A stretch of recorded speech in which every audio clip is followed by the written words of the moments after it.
Magandang araw sa inyong lahat. Ngayon, nais kong dalhin kayo sa isang mahiwagang lugar sa hilaga ng ating bansa, ang Pagudpud, Ilocos Norte. Alam nyo ba na sa likod ng mga mapuputing dalampasigan at asul na karagatan ng Pagudpud ay may nakatagong kwento? Isang kwentong nagmula sa isang simpleng pagkakataon nang matagpuan ng isang dalagang nagngangalang Amara ang isang lumang kahon sa ilalim ng punong nara. Iisipin mo, isa lang itong ordinaryong kahon. Pero hindi eh. May ukit itong simbolo ng araw na may mata, isang palatandaan ng ating sinaunang kultura. At sa loob nito, isang mahalagang kasulatan na nakasulat sa ating lumang alpabetong baybayin.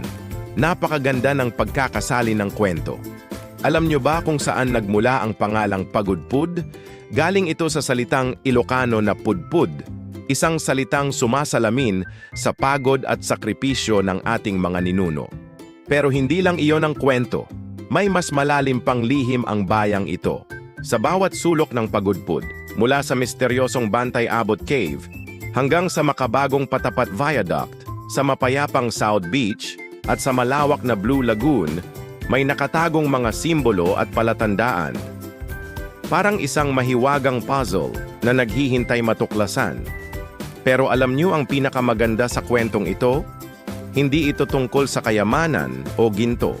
Tungkol ito sa ating pagkakakilanlan, ang ating tunay na kasaysayan na matagal nang nakatago. Bago ko tapusin ang kwentong ito, nais kong ibahagi sa inyo ang isang tanong. Ano kaya ang mga lihim na nakatago sa inyong lugar?